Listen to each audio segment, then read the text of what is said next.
Hi everyone, welcome. We'll get started on the top of the hour.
Hello everyone, and thank you for joining today. Welcome to the NOAA Omics seminar series. I'm your host, Nicole Miller, and I sit in NOAA Ocean Exploration. Omics, which is a suite of tools used to analyze DNA, RNA, proteins, and metabolites, has become a large priority here at NOAA in the last few years. We established a seminar series in an effort to increase transparency and collaboration and highlight the incredible omics-related research currently underway both within and outside of NOAA. The seminars from the series are all made available on YouTube and posted on our NOAA Omics website. There should be a link to the website in the chat now. As participants, you are muted, but feel free to type questions in the questions for staff box throughout the presentation. At the end, I will read the questions for the presenter to answer. So with that, our presentation today is titled Detecting and Interpreting Virus Diversity and Dynamics in Marine Holobionts by Dr. Alex J. Veglia. We'll go ahead and share screen sharing while Dr. Veglia sets up his slides. Dr. Veglia is an environmental virologist who earned his master's degree at the University of Puerto Rico, Mayagüez, in the Department of Marine Science, where his research focused on isolating and identifying cyanobacteria infecting viruses inhabiting coral reef invertebrate tissue. He then furthered his coral reef virology research during his PhD at Rice University, developing virus-focused bioinformatic tools and investigating roles in coral reef health and ecosystem functioning. Now, as the leader of virus diversity and bioinformatics (VDAB) lab at UPRM's Marine Department of Biology. His research group is dedicated to deciphering virus genetic and ecological diversity within diverse marine metazoan holobionts. Thank you, Dr. Veglia, for presenting today, and I will now pass it off to you. All right, thank you very much. Am I loud and clear? Yes, you are. Yes, thank you for that introduction. Okay, I'm Alex Veglia, and today I'm very excited to talk about some of the work that I've been doing that really is just using different omics approaches to try and better understand viruses in complex systems like marine holobionts.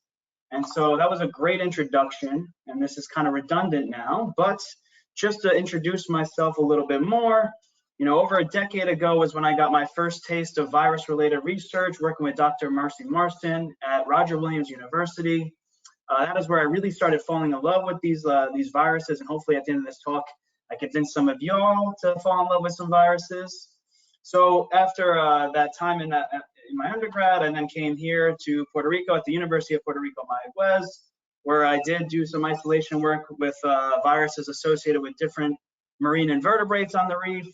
And then really in my PhD was when I started, well, you know, probably thanks to COVID, was really when I started getting into virus bioinformatics and trying to use these omics tools to better understand their roles within diverse organisms. And so, yes, today I'm in the midst of my first semester as a professor here at the University of Puerto Rico, Mayagüez. It's the VDAB lab, and very generally, we are looking to better understand plant and animal associated virus diversity and ecology, you know, really determine the roles of these viruses across environmental contexts and assess their influence on plant and animal health, disease, and even biology, just general biology, right? And also really want to develop tools that could allow us to better analyze and interpret patterns in virus sequencing data. So this is a very general research aims, but we are very focused on, if you can tell by the logo here, we got a lot of coral reef organisms down there. So we're very focused on coral reefs as well, but of course, you know, there are plenty of viruses out there that are unexplored. So enough about me. Let's start talking about these viruses. So I would not be able to talk about or give a talk about viruses without starting off by, of course, saying how incredibly abundant they are on our planet. This is an outstanding little photo, right, or a little illustration here. We live on this viral planet here. Just a fun fact to get everyone excited. The virus particle biomass on Earth is equivalent to 75 million blue whales, so over 200 million tons. Right. So if you think about how small they are, pretty. I mean, really shocking to think about that. Right. And they're not just sitting around. Right. Across biomes, across these different ecosystems in places we haven't even discovered yet. right? These viruses are playing an extremely important role. Well, these viruses and their activity, right, have huge implications or huge influences on the nutrient cycling or just the structuring of communities within those settings, right? And so not only are they extremely abundant, they are also extremely diverse. But what really is a virus? Well, a virus is just a microscopic entity that needs a host cell to reproduce.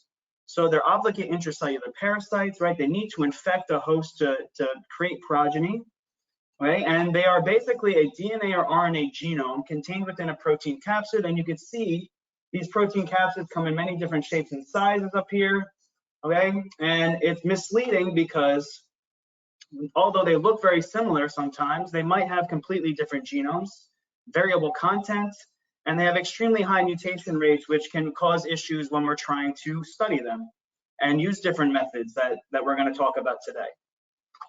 And so most of what we know today is from model virus systems. And what I mean by that are those that infect humans, mice, and agricultural crops. Okay, but the world runs on environmental viruses, right? The environment is full of these non-model viruses. And so coral reefs specifically, more than we probably understand, really rely on the activity of these non-model viruses to function properly, right? And so when in my work, or really commonly if you're trying to understand or study these non-model viruses or viruses in a system that has not yet really been explored, you kind of commonly face these fundamental questions still today. Like, who is this virus potentially infecting? What is the prevalence of this virus within this setting, within the ecosystem, right? What defines a species within this group, right? And how does this virus impact the system that it's actually inhabiting? Okay, and so all these questions are really, I mean, they're fundamental, they're foundational, right, for us to really be able to grasp how viruses are operating within coral reefs. And that's important to understand because coral reefs are declining, right? We know that they are declining due to multiple stressors like ocean warming, unfortunately going on currently, right? If you've seen a reef recently, it's very sad. All right, there's a lot of frequent disease outbreaks, especially within the Caribbean. We're going to talk about a disease specifically later in the talk. And also a decrease in water quality as well, so eutrophication. And so we need to understand those fundamental questions I just brought up because we want to understand to what extent do viruses actually potentiate or mitigate these stressors. So to do that, we need to really understand who's there and what they're doing. Okay, and so at the foundation of these extremely productive habitats, of course, are these stony corals, right? Just so we're all on the same page. I'm sure I'm preaching to the choir maybe a little bit here, but you know, they are polyploid, they're colonial organisms, right? This is how they build this. You know, they have the calcium carbonate skeleton. They're building the 3D structure that provides all this habitat and little spaces for food to grow for different organisms or different animals, right? So at the basis of this productive habitat, however, is actually the relationship between these stony corals and their associated microbiota. And one of the most well-characterized relationships on the reef most likely would be that between the cnidarians and Symbiodiniaceae, these dinoflagellates and the symbionts of corals that are playing important roles by providing food and fixed carbon for coral growth. And it is possible that they can play a role in coral host resilience to environmental or biotic stress as well. But this is not happening in isolation. This is a single thread in what makes up a very complex network of interactions, right? They're not, so within this network of interactions, what we like to term as the stony coral holobiont. And if you haven't heard of the term holobiont, we're holobionts ourselves. Essentially, it's the animal, so in this case, corals, and all of the associated microbiota. That's what we're referring to as the holobiont, right? So we know there's Symbiodiniaceae in there, but there's also other diverse microeukaryotes that we're just beginning to investigate and try and understand their roles. Right, we have diverse prokaryotes like bacteria and archaea, and of course we have the viruses. And so it's extremely important to recognize who's there, right? And it's also extremely important to try and understand how these individual groups are interacting, right? And how those interactions then influence that coral both directly and indirectly. right? And then how those interactions might actually radiate out towards the ecosystem, right? So what do we know today about the stony coral core virome? So these are the types, or these are the groups of viruses that we've seen in both healthy and diseased coral tissues. We have diverse prokaryotic viruses, right? These are infecting either the bacteria or archaea. And we have diverse eukaryotic viruses. And so these are viruses that are infecting either the cnidarians or the symbiotic eukaryotes that I mentioned before, right? But this is where we're at right now. We have a nice little picture of who's present, but we still need more information on RNA virus diversity, and we really have limited tracking and understanding of function for specific viral lineages within the coral holobiont, right? So we might know megaviruses are there, but we don't understand maybe or appreciate their full impact or their roles within coral tissues. And that's kind of what we're starting to try to do in the field a little bit more. All right, and so how might viruses be impacting coral holobionts, or how can viruses interact with their host, and how those interactions might influence holobionts? Well, I'm going to walk through one of my favorite figures from Maya Brevard et al. 2018. Okay, so the first role viruses might play when interacting with their host would be the viral grim reaper, right? And in this setting, right, this is just viral predation, so a form of top-down control within coral tissues, maintaining symbiont community structure, driving symbiont evolution, driving holobiont nutrient cycling as well, right? So there's the grim reaper, important form of top-down control within the tissues. But there's also this interesting form of viral wizardry, if you want to think about it like that, right? Viruses are incredibly capable of influencing host gene expression and the types of genes being expressed, maybe introducing new ones, right? And this could have huge impacts on symbiont function within tissues, if their evolution, as well as the niche or fitness of that specific host, right? So could have, again, impacting maybe the community structure within tissues.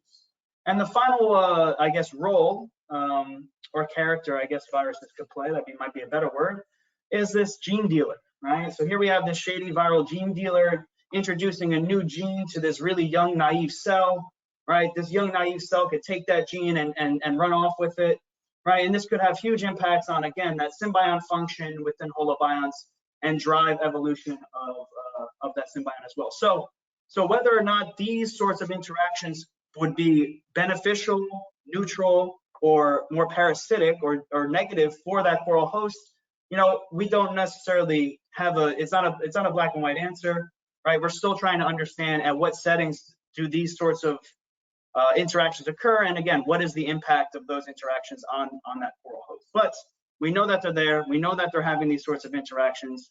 It's just, well, how can we better investigate them, right? And so one way you could do that is using those omics techniques like high-throughput sequencing, right? So we're just going to talk about right now just a general walkthrough of the workflow for high-throughput sequencing, studying viruses, using it to study viruses. So we have our mixed holobiont community sample here. We're going to do our DNA or RNA extraction. We then can use metagenomic sequencing or shotgun sequencing. So metagenome would be sequencing the DNA, metatranscriptome would be sequencing the RNA. Just going to say that now. Important to note for later on, right? And so what this would allow us to do for when we're studying viruses is we can recover whole or partial virus genomes, and this would allow us to get a wide look, right? A look at across lineage what viruses are present. So total virus diversity. So a non-targeted approach here, right? And so you could do this on a unfractionated sample like what's being shown here, or you can concentrate out virus particles and then do the sequencing on those. There's a little bit more extra steps, but that's the approach of shotgun sequencing for virus analysis or virus investigations. On the opposite side of that would be a more targeted approach. And so we can call this either amplicon sequencing, which is how I'll refer to it moving forward, but you could also think of it as metabarcoding. And so if we can look at this little barcode down in the corner here, now imagine that's in a whole viral genome. We're going to focus on a specific section of that genome, and we're going to get hundreds of thousands, if not millions, of those copies. And then we're going to have to sort those copies in some manner.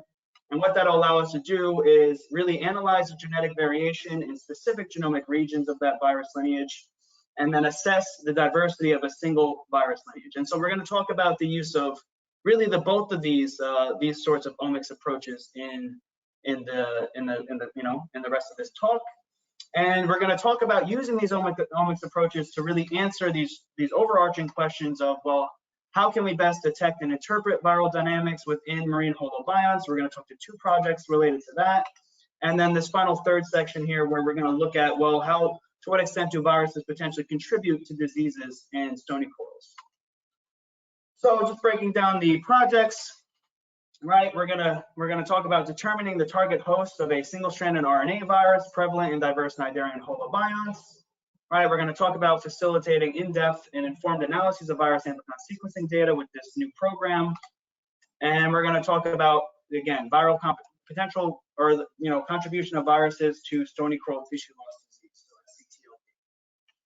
CTLD. Okay, so to start out with project 1, right? So we are going to actually talk about the use of endogenous viral elements to reveal associations within these holobionts, and the question here is, well, can we use endogenous viral elements to provide insight into RNA virus ecology in stony coral holobionts?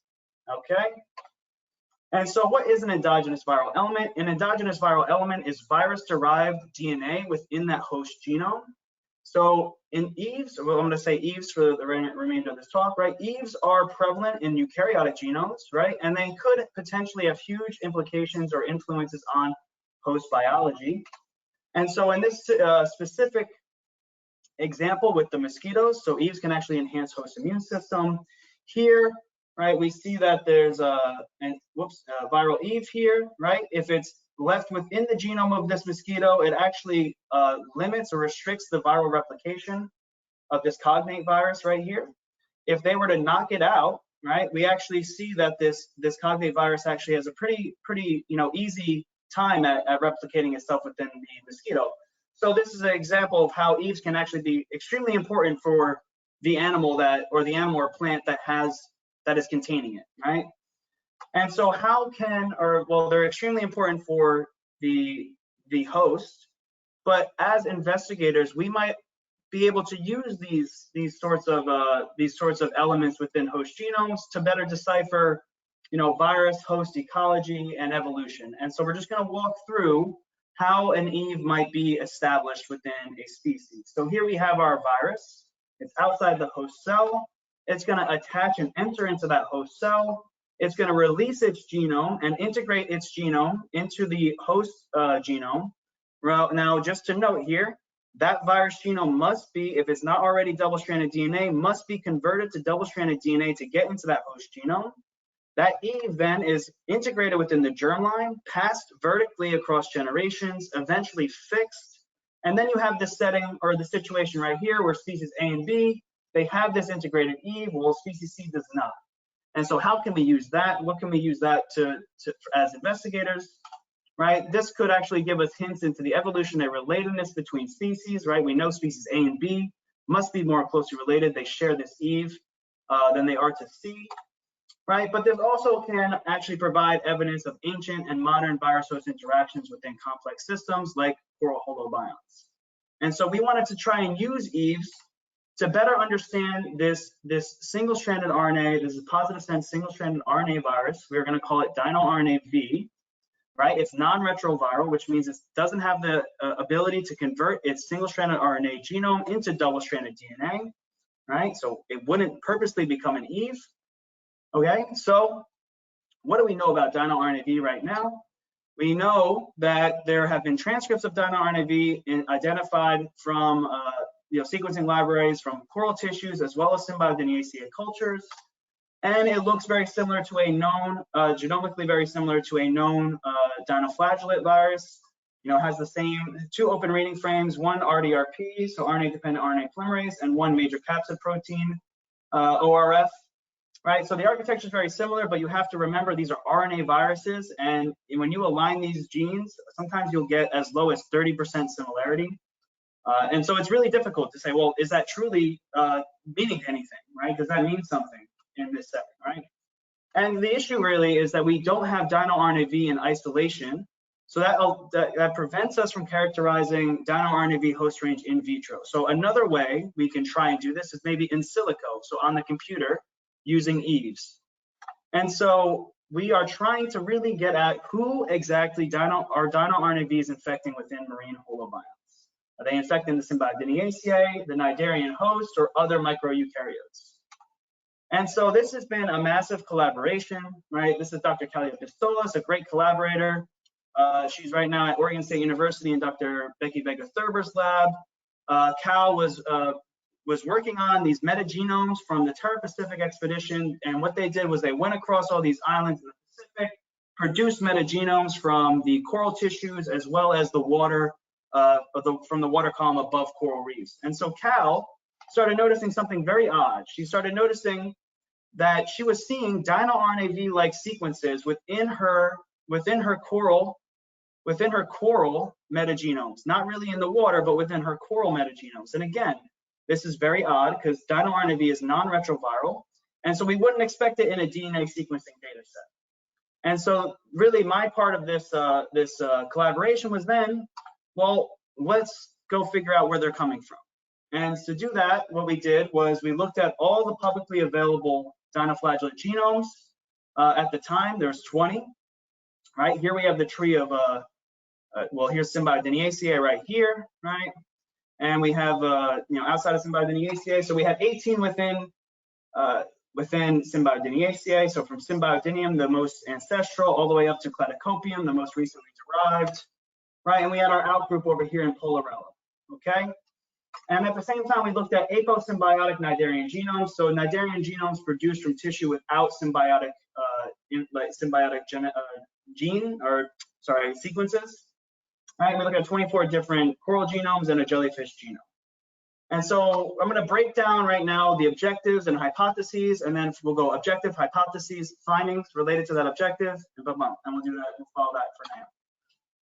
So objective 1, we wanted to assess whether the coral or dinoflagellate genomes are containing these dinoRNAV-Eves.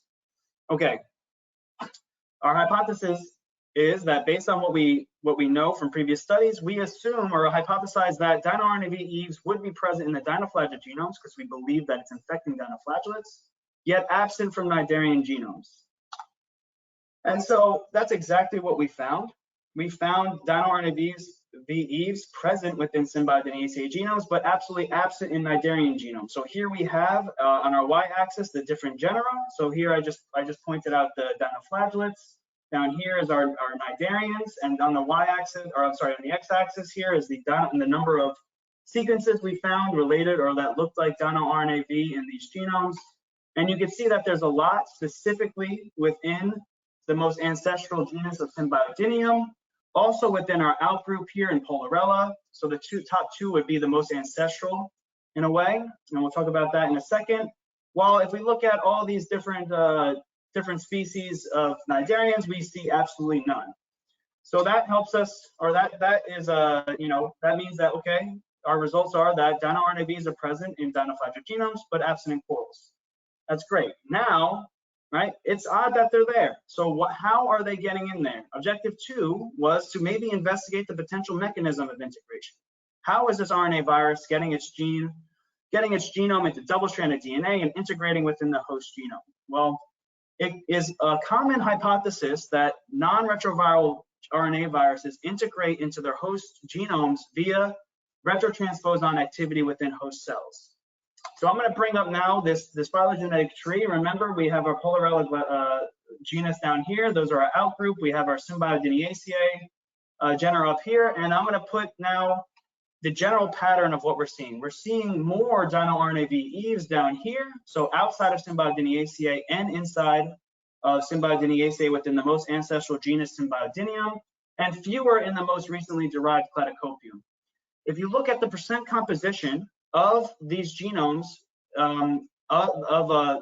this retrotransposable or these retrotransposons, long interspersed nuclear elements, so these line elements, if you look at how much of the genome that these line elements make up, you see a very similar pattern, where you have less in the most recently derived and more in the Symbiodinium and the Polarella outgroup.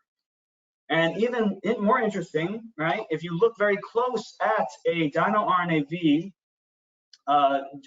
gene element on a dinoflagellate scaph or contig, you could see sometimes in very close proximity a line retrotransposable element right next to a dinoRNAV RNA-dependent RNA polymerase, right? And so what this means is potentially dinoRNAV integration might have been driven by an outbreak. There was an outbreak of lines prior to the diversification of dinoflagellates in the order Swestiales. So this is over 160 million years ago. Some of this occurred. And to take it all home, what does this all mean? Well, if there was a way to put this in a museum, this is how we would put it, right? dinoRNAV is infecting dinoflagellates, and likely some of them represent fossils, right? And so that's the major findings. And what this opens the door for now is, well, do dinoRNAVs contribute the antiviral mechanisms to host innate immunity like we saw with the mosquitoes, right? So that's just how you can use, or you can leverage publicly available data like genomes and assess whether or not a virus of interest is infecting a eukaryotic host. So that's an example of an approach for investigating or using omics approaches for investigating viruses within systems like coral holobionts, right? Now, we're gonna shift a little bit to introducing this vAMPirus program. So vAMPirus is a amplicon sequencing analysis program. The idea was for it to be extremely accessible, and we're gonna talk about some applications of this type of approach. So the question here is, how can we best process and interpret virus amplicon sequencing data, okay?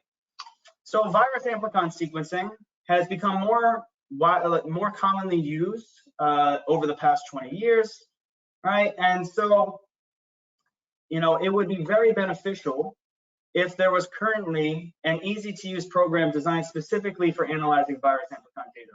At the moment, there's a few that are focused on 16S for bacteria, but we are lacking that for the field of virology, and it's a little bit more difficult because there is no universal marker gene that can encompass all the virus lineages, right? So that does not exist. 16S for viruses does not exist, right? But the field would still greatly benefit from a tool that would do virus amplicon sequencing data analysis, right? So there's a few gaps currently, right? There's a lack of this sort of virus-focused amplicon analysis program. It's really difficult to reproduce a lot of older studies, mainly because differences in programs being used. There's word limits in manuscripts, so details will have to be left out, right? The way that certain ways of amplicon sequencing processing can limit or actually impede cross-study comparability issues, and we'll talk about that in a second. And we need a little bit more, we need more modern approaches maybe to better interpret and process this virus amplicon data. And on top of that, it would be really nice if there was a central repository that was meant to share analysis or methods related to virus amplicon analysis, right? And so this is what really motivated the generation or the writing of vAMPirus, right? And so the objectives for this program was to provide a virus-focused amplicon analysis framework using and leveraging all these publicly or open access tools, right? We wanted to take a bunch of these open access tools and make them very accessible for investigators that are very experienced in bioinformatics, as well as just getting started. So that was the major objective behind vAMPirus. And the second one was to allow very easy standardization, reproducibility, and cross-study comparison within the field. Okay, so just briefly going over the vAMPirus workflow. So there's really, 3 different pipelines here. You have this read processing, cleaning. But we're going to talk about these 2 down here. So you can see up here what it is like to run the program. So the first pipeline is this data check pipeline, and it generates the report, which you're seeing up here. Oh, we just missed it, with a bunch of information that allows the user to really get to know their data. And what that would allow them to do is then set the most appropriate parameters to then run the comprehensive analysis pipeline, the analyze pipeline. And then again, that'll spit out a nice HTML report that you can play around with. If your PI is on your back, you gotta get them the results, or you gotta get them the results. You could do this very quickly and send them this HTML reports. And that's kind of we wanted to, make it very nice and user-friendly when it comes down to it. So what do you do with virus marker gene amplicons? We're going to walk through the general workflow of how to process these types of sequences. So here we have our virus gene amplicons in gray. We have to somehow process them and bin them by either some sort of shared sequence identity, taxonomy, or ecology, right? And so this would allow you to then do these alpha diversity and beta diversity analyses and identify patterns within nature related to these virus lineages. However, as I mentioned maybe a little bit ago now, viruses, and especially RNA viruses, have extremely high mutation rates. And so what these high mutation rates can do is reduce the situation of quasi-species. So quasi-species are a population structure consisting of a large number of variant genomes, and this is what might be being shown here, where we have, quasi-species Z, Y, and X, okay? And so these high mutation rates can cause, can create a lot of noise in nucleotide level results. So ASV, amplicon sequence variant results. So just going to mark that right now. However, what vAMPirus allows you to do very easily is analyze the unique amino acid sequences within your data. So we call them aminotypes, and this reduces the noise and reveals non-synonymous mutations that may affect virus functioning. So this noise can actually hide patterns within the data. And so hopefully with these aminotypes, that would actually, reveal these patterns that you might have otherwise missed. And you could run nucleotide and amino acid level results or analyses in tandem, right? So if you read the preprint, what we first did was we tried to take previously published studies and recapitulate their results, right? So we did this with 2 different studies with 2 different types of viruses and 2 different genes, right? And for the sake of time, I'm going to say the results that vAMPirus did recapitulate these the published findings from these double-stranded DNA virus amplicon data sets, and I could go into that later on if there's questions about it. But what I would like to talk about is this RNA virus use case, this novel use case that we presented. And again, we're focusing on dinoRNAV. So in the Archaea lab, we used vAMPirus twice previously to identify that dinoRNAV communities differ across space and time, and there is a thermal stress response potentially triggering productive viral infection within coral tissues. But the question here is, how might they be dispersed on the reef? And so Carsten Grubstra, Dr. Grubstra, he's done some really awesome work, and he published this paper showing that fish predation on corals promotes the dispersal of coral symbionts. So these corallivore fish potentially dispersing the dinoRNAV hosts, well, are these corallivore fish species also a reservoir of dinoRNAV diversity on the reef? And so what we did was we took 19 different major capsid protein amplicon sequencing libraries from 3 different reservoirs on the reef, right? So from corallivore feces and from 2 different species of coral, right? And we wanted to use vAMPirus to assess the diversity of dinoRNAV MCP across the reservoirs on the reef. And then our hypothesis is, well, if the hosts are there, maybe dinoRNAV is there as well. So we are hypothesizing that the feces are also a reservoir of dinoRNAV diversity. And so now I'm going to walk through ASV. Remember, this is nucleotide level, and then aminotype. This is amino acid or protein level, right? So richness, alpha diversity and beta diversity, right? So if we look at our ASV level results, this is a box plot. Right, so y-axis is showing richness, so number of unique sequences within those groups. We could see visually that maybe corallivores generally have higher richness. However, no significant differences were detected with the ASV level results. However, amino acid level results actually uncover significant differences between both corallivore feces and Poeciloropora tissues, and between Acropora and Poeciloropora tissues as well. Right, so uncovered previously unnoticed patterns in diversity, and we also see that there's a significant difference for both ASV level results and amino type level results in beta diversity across sample groups. So we use vAMPirus to show that, well, yes, corallivore fish species are a reservoir of dinoRNAV diversity on the reef, and they look very different. The communities within these corallivore feces look very different from that within the coral tissues themselves. So corallivores are jumped the gun here. Corallivores are potential dispersers of dinoRNAV on the reef, and aminotype-based analyses revealed previously hidden differences in alpha diversity. And so if we look back at our gaps and vAMPirus's role in filling it very quickly, vAMPirus is a virus-focused amplicon sequencing program. We made it with that it's pretty accessible. Tried to make it as easy as possible to set up on most systems. What it allows, it's written within this Nextflow pipeline, so that allows you to easily share configuration files, so that enables simple reproductions, standardization of analyses. So ASVs and aminotypes are not data set dependent, and I could talk about that more after the talk if someone's interested. So this allows actually cross-study comparisons. So now we could continuously build off of each other's work, which is great for the field, right?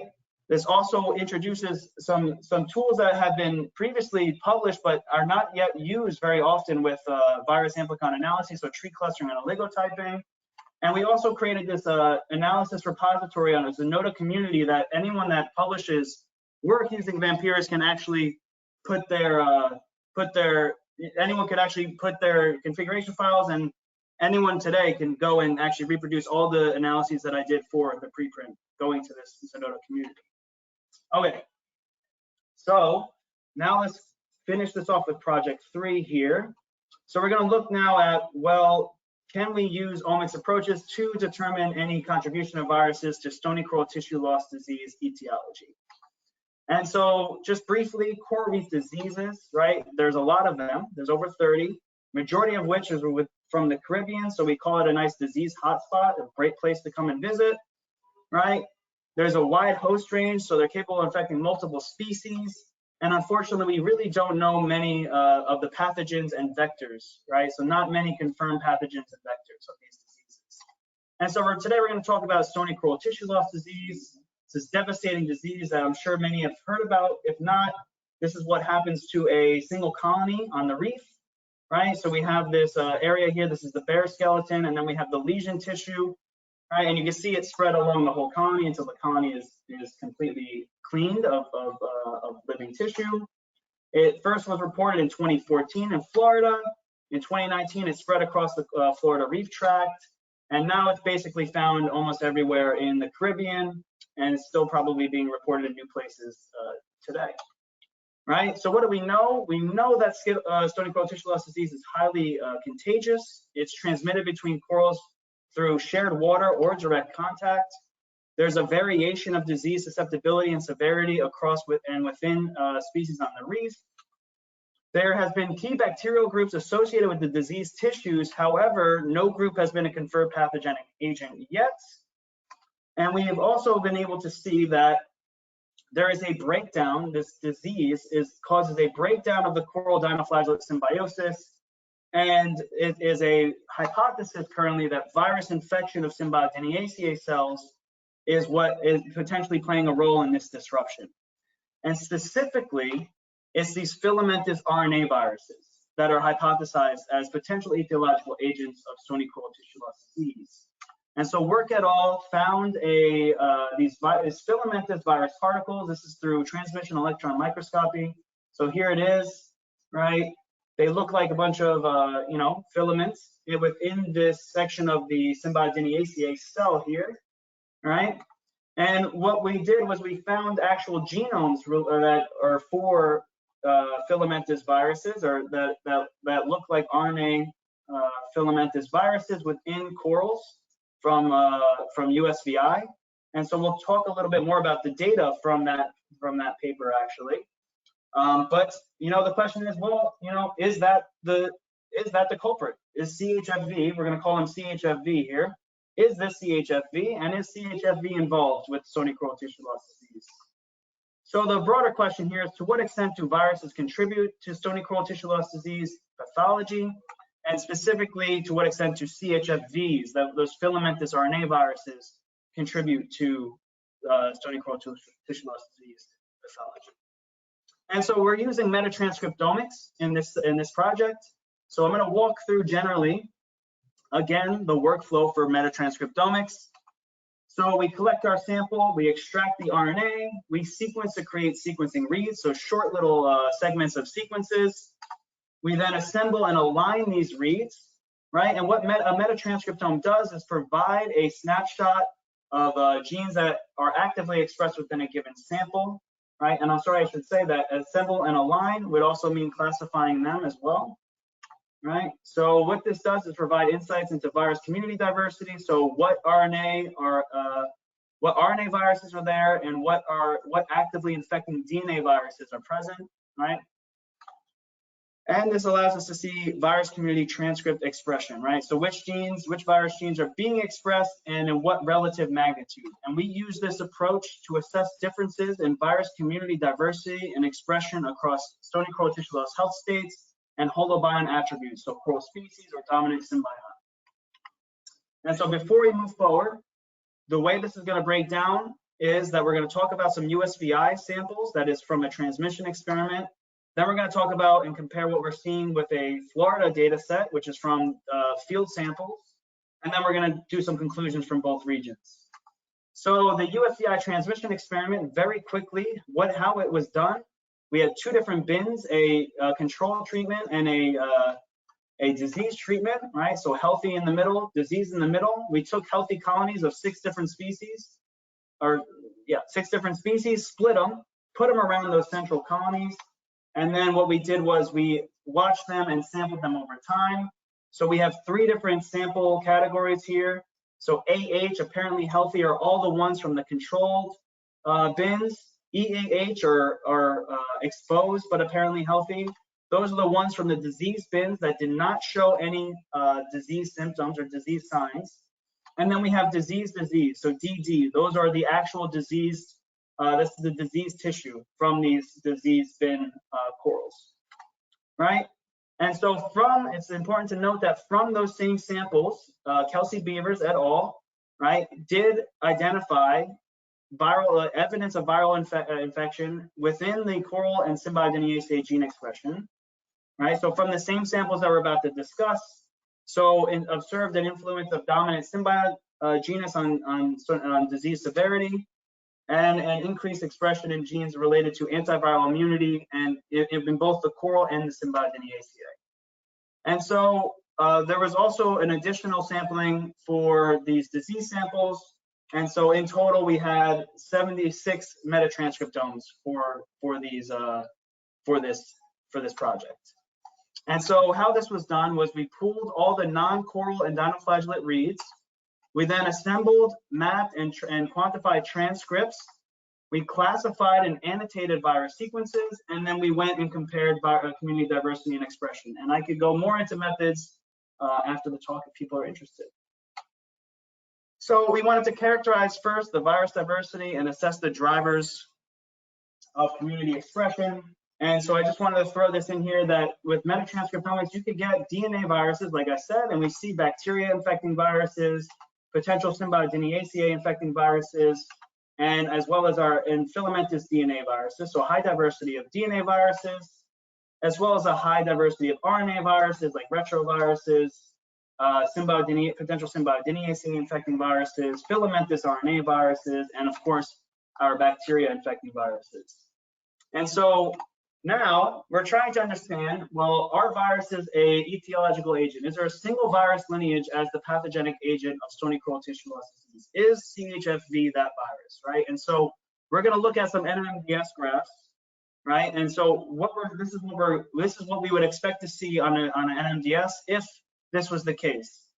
So if there was a single viral lineage, we would see the infection of this Symbiodiniaceae by viral lineage is triggered, right? This causes the breakdown of the Symbiodiniaceae coral partnership, right? And so we see a significant upregulation of a single virus lineage across coral holobiont attributes. So here we have these different holobionts, and the color represents the different disease, right? And you would see this deterministic change where the NMDS1 would be the presence of the pathogenic virus. So we'd see separation based on holobiont and disease status, right?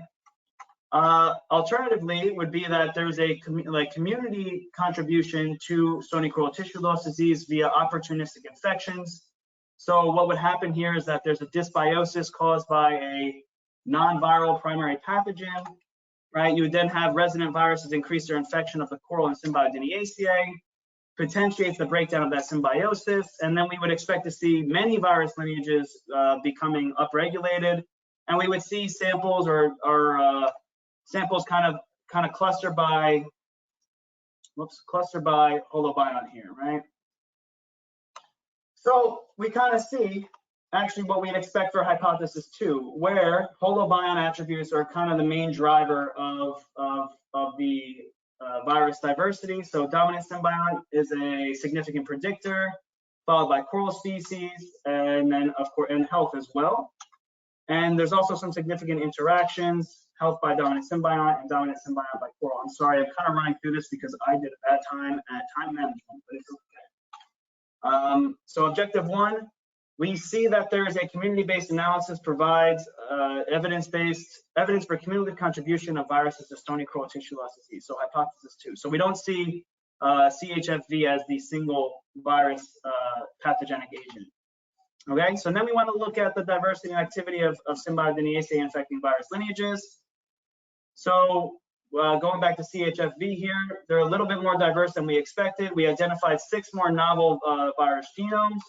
If we put them on a tree with known alpha flexiviruses as well as our CHFV, it looks like it creates a new branch or a new area of the tree here. So it's a really unexplored lineage.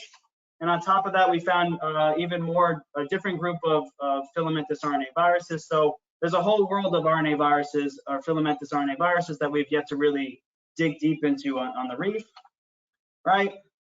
And so this is a basic, so now we're going to look at the increase of dinoflagellate-infecting virus lineages.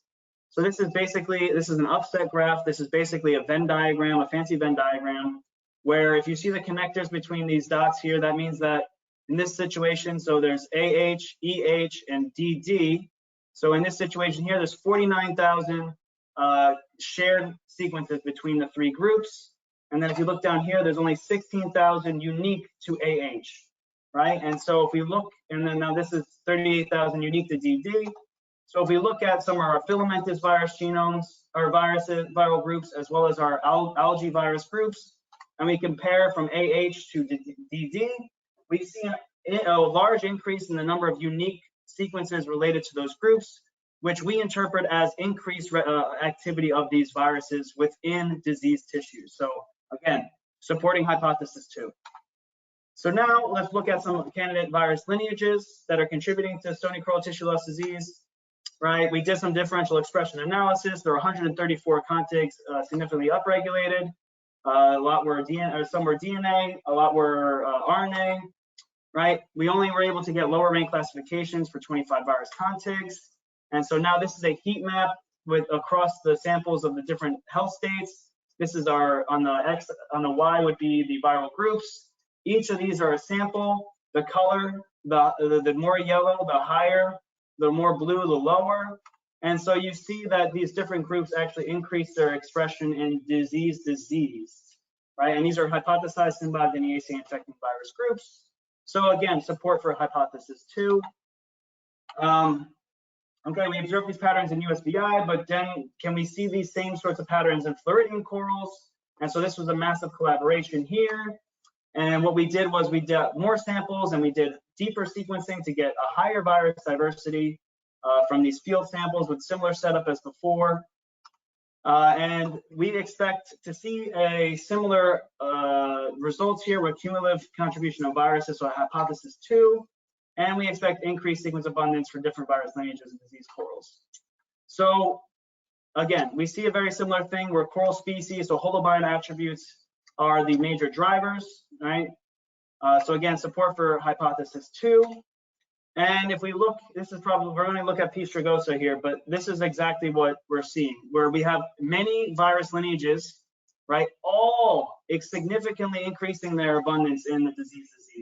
So really showing that there's a cumulative effect here for viruses in the stony coral tissue loss disease, not a single pathogen, right? And there's our filamentous viruses, right? And so this is exactly what we see for all of them, all the different species, just higher abundance within the disease samples.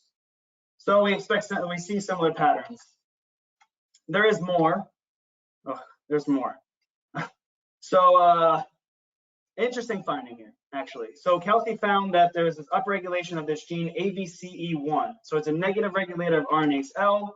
So an increase, so RNase L has these antiviral properties that will chop up viral single-stranded RNA and degrade it. So it has antiviral properties. So when you increase our ABCE1, you actually decrease RNase L activity, so reducing antiviral capacity for that individual, right? So what's interesting is that RNA viruses are known to evade this antiviral mechanism by upregulating ABCE1, right, that viral wizardry, right, and specifically some human single-stranded RNA viruses, and more specifically, viruses within Picorna viralis. And so when we look at these groups, we actually see Picorna viralis in there in both the USVI samples and in the disease sample, or I'm sorry, in the Florida samples. So could this be the evidence that Picorna viralis is reducing the coral ability to fight off opportunistic virus infections during skilled infection? So basically opening the floodgates for what we're seeing here.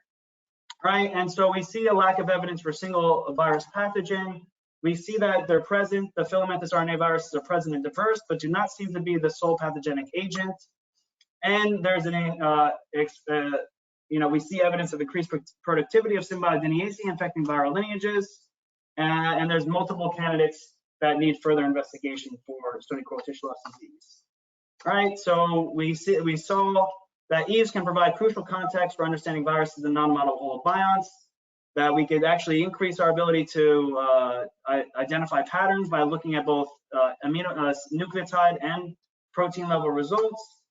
And we saw many different viral lineages that are differentially expressed in disease corals and merit future investigation in additional reef regions and in situ. So all that to say that currently we are still very early on in coral reef virology, and we still need to continue community virus diversity efforts, right? Identify more virus sequences that will allow us to better characterize and develop single virus lineage analyses. And then we really need to come together as a community, build different standards, set standards for the field, develop tools for management like phage therapy and diagnostic tools. And so really there's a lot more to be done. So if you're interested in this type of stuff, please reach out to me. And I really just want to take a quick moment. I'm sorry, but I want to take a quick moment to do this. I want to acknowledge the indigenous peoples and enslaved peoples that contributed to the locations that I did this work. So in French Polynesia, I'd like to honor the Tahitian people, their ancestors and living culture. In the USVI and the Greater Caribbean, the Taino peoples and all the enslaved Africans were brought here against their will. In Houston, Texas, at Rice University, all the native, Karankawa and Takapa peoples, as well as the enslaved peoples who built the wealth and the foundation of Rice University. And I want to recognize the historical and ongoing impact of colonization, forced removal and oppression, and I really want to reaffirm the commitment to working towards the decolonization and equity. And so I really just want to acknowledge everyone that really contributed to this type of work. Thank you all. And again, there's my email down there. If you have further questions or want to talk about stuff, like, please reach out. But thank you to everyone on this page. Thank you all for listening and attending. I hope that was interesting, and I hope that was interesting. Thank you, Alex, for this great presentation today. Very exciting work that you are conducting, and we really appreciate you taking the time. We will now open it up to the audience to take a few questions before we adjourn at 3 today. There are none yet, but please feel free to think of any and add them to the questions for staff box as they arise. Alex, I do have one question for you today. Yes. So you mentioned that there are stony coral tissue loss disease can be a communal compound, or it can be a viral community impact on a coral, Yes. Meaning that multiple viruses can impact the health of the coral. Do you find, or would you propose that these viruses may be interacting with each other to make their holobuoyant environment more competitive, and perhaps these interactions, these viral interactions, may be contributing to the overall disease of the coral? That's a good question. That's a very good question.